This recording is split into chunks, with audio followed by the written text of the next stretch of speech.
যাচ্ছিল এক নির্জন পথ দিয়ে তার ভালোবাসার মানুষের সাথে দেখা করতে। ওর খুব করে ইচ্ছে করছে ওর ভালোবাসাকে আরও সৌন্দর্য করে, ওকে কিভাবে খুশি করবে, কিভাবে সারপ্রাইজ দেবে, ওটা ভাবে বন্ধুকে বলে যাচ্ছিল। ওর জিগরা দোস্ত ওর বান্ধবী ছিল, বান্ধবীকে বলেছিল। তো ওরা সবসময় যেই পথে যাওয়া আসা করে সেই পথ দিয়ে যাওয়ার কথা ভাবছিল, কিন্তু ওর জিগরা দোস্ত বলছিল চল আমরা আজকে ওইখান দিয়ে যাব না। ওরা সবসময় যে পথ দিয়ে যাওয়া আসা করে ওই পথ দিয়ে যাবে না, বলছে ওরা অন্য পথ দিয়ে যাবে। একটা বনের মধ্যে রাস্তা দিয়ে চলে গেলে নাকি খুব তাড়াতাড়ি হবে, কেউ দেখবে না। ছোট বয়সের প্রেম তো, সবাই দেখলে হাসাহাসি করবে। তার জন্য ওকে কনভাইন্স করে ওর জিগরা দোস্ত ওকে নির্জন পথ দিয়ে নিয়ে গিয়েছিল। ও বুঝতেই পারেনি ওর পিছে খুব করে কাঠি করা ছিল। জানে না, ও নিজেই জানতো না ওর ভালোবাসার মানুষ ওকে কি সত্যিই ভালোবাসতো। কিন্তু মেয়েটি ছিল বোকা, মেয়েটি নিজের প্রাণ প্রণ সরলতা নিয়ে ওকে ভালোবাসতো, কিন্তু ছেলেটি ওকে ভালোবাসতো না। ওকে বলে দিলেই পারতো যে আমি তোমাকে ভালোবাসি না, কিন্তু ছেলেটি এই কথাটা বলেনি।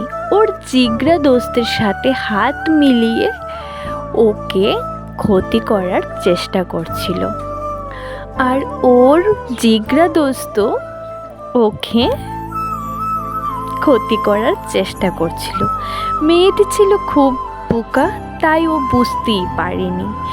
ওকে নানাভাবে কনভাইন্স করে ওকে যখন নিয়ে গিয়েছিল ওই পথ দিয়ে, তখন হুট করে ইচ্ছেকৃতভাবে একটা হুট করে আগুন রাস্তা দিয়ে যাচ্ছিল, খুব ভালো আগুন।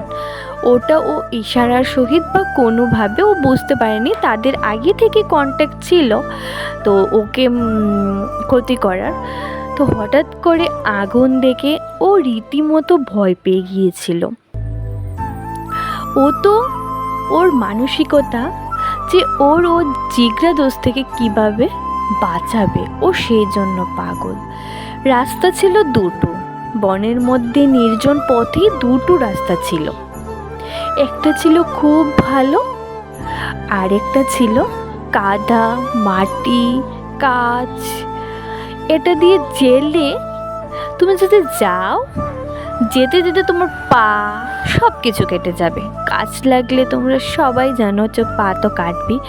ও সেই বিষয় ওর কোনো মাথাতেই নেই, ওকে একটা ধাক্কা মেরে দিয়েছিল রীতিমতো। আর ও তো ওর বান্ধবীকে বাঁচাবার জন্য পাগল। তারপরে শেষে ও বুঝতে পেরেছে ওকে ইচ্ছেকৃতভাবে ওর বান্ধবী এইরকম করেছে ওর ভালোবাসার মানুষের সাথে হাত মিলিয়ে। তারপর ওর চোখের অশ্রু জল পড়তে পড়তে ও তো পালিয়ে গিয়েছে, ওকে বাঁচাবার জন্য কেউ নেই, ও পালিয়ে গিয়েছে। ভালোবাসার মানুষ তো দূর থেকেই পালিয়ে গিয়েছে। তারপর ওই যে বাঁকা রাস্তা, ওই যে কাদা রাস্তা, ওই কাদা রাস্তাটা দিয়ে কাজ, ওর তো এত বড় আঘাত পেয়েছে, ও কিছুই বুঝতে পারছে না, কিছুই বুঝতে পারছে না। গাড়ির আওয়াজ, তারপর অনেক কিছু কি করবে ও আপন মনে, ও মানে মাইন্ড থেকে বেরিয়ে ওই পথ দিয়ে যাওয়া শুরু করেছে। ওর চক্ষু দৃষ্টিতেও ও দেখতে পাচ্ছিল না ওই সরল রাস্তা, ওই রাস্তাটা দিয়েও যেতে পারতো, ওর ক্ষতি হতো না। কিন্তু ও ওই রাস্তাটা দিয়ে না গিয়ে ওই কাদা কাঁচ এই রাস্তা দিয়ে গিয়েছে। ওর পায়ে কাঁচ লেগে যাচ্ছে, রক্ত পড়ছে, সব কিছু। কিন্তু রক্ত শরীরে পড়ছে, আঘাত লাগছে, খুব কষ্ট পাচ্ছে। কিন্তু একটা কথা কি জানো, আঘাত পাওয়া থেকেও যদি মনের কষ্টটা যদি লাগে সেই আঘাত কখনো ভোলা যায় না। আর সামান্য তো যদি কাজ লেগে কেটে যায় তাও ভোলা যায়, মনের আঘাতটাকে কখনো ভোলা যায় না। একটা কথা মনে রেখো, ও পারলে সোজা রাস্তা দিয়ে যেতে পারতো, ও বাঁকা রাস্তা দিয়ে গিয়েছে।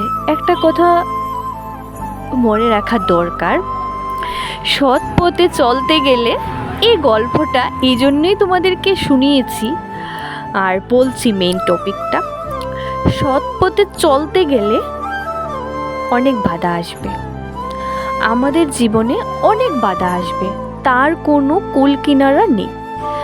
তার জন্য কি তুমি সৎ পথ ত্যাগ করে দেবে, খারাপ চিন্তা ভাবনায় চলে যাবে, অসৎ পথ অবলম্বন করবে? কখনো না। একটা কথা মনে রেখো, যার কেউ নেই তার ভগবান আছে।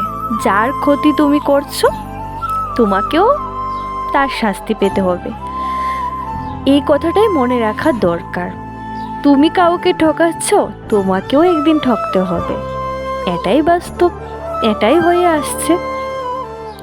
তাই মেয়েটি হয়তো ক্ষত পেয়েছে, ও নানাভাবে ডাক্তার দেখিয়ে ও ভালোও হয়ে গিয়েছে, কিন্তু ও মনের ক্ষতটা কখনো ভুলতে পারবে না। তারপর ওই যে সোজা রাস্তাতে গিয়ে ওর জিগরা দোস্ত আর বড় ক্ষতিতে পড়েছে, বড় ক্ষতি হয়েছে ওর। ও যাকে বিশ্বাস করে, ওর ভালোবাসার মানুষকে বিশ্বাস করে এইসব করেছে, ও বিশ্বাস করেছে মেন, তারপর ওরও বড় ক্ষতি হয়েছে। কিন্তু ওই বেচারা মেয়েটি না ওর ভালোবাসার মানুষকে পেল, না ওর বন্ধুত্বকে বিশ্বাস করলো। আজকালকার যুগে কাউকে বিশ্বাস করা অনেক কঠিন, অনেক কঠিন, সবাই সমান না। কিন্তু একটা কথাই মনে রাখা উচিত যে ভালোবাসাই হোক আর বন্ধুত্বই হোক, কাউকে অতি সহজে বিশ্বাস করা কখনোই উচিত নয়।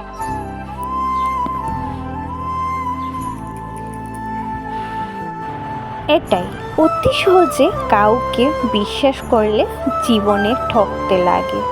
তাই ভালোবাসাই হোক আর বন্ধুত্বই হোক, আমরা এই গল্পটি থেকে বা এই বাস্তব কথা থেকে এটাই শিখতে পেরেছি যে কাউকে অতি সহজে বিশ্বাস করো না। জীবনে চলতে গেলে অনেক বাধা আসবে, তুমি থেমে থাকো না, থেমে গেলে চলবে না, জীবনকে এগিয়ে নিয়ে যেতে হবে। সৎ পথে চলতে গেলে অনেক বাধা আসবে, অনেক ঠুকুর খেতে হবে, কিন্তু দিন শেষে তুমিই জিতে যাবে। তোমার ক্ষতি যে করছে তার ক্ষতি ভগবান করবে, এই বলেই আস্থা রেখে তুমি তোমার দিন শেষে বিন্দাসভাবে নিঃশ্বাস নিতে পারবে, তুমি নিজের চোখে দেখতে পারবে। একটা কথা কি জানো, কারোর যদি কোনো দিন উপকার না করতে পারো, কারোর ক্ষতি কখনো করো না। মেয়েদেরকে সম্মান করা সবচেয়ে মূল্যবান। চলো টাটা। আজকের ভিডিওটি যদি তোমাদের ভালো লাগে, প্লিজ চ্যানেলটি like, comment, share and subscribe করতে ভুলবে না। অল নোটিফিকেশন বেলটি অন করে দেবে। টাটা।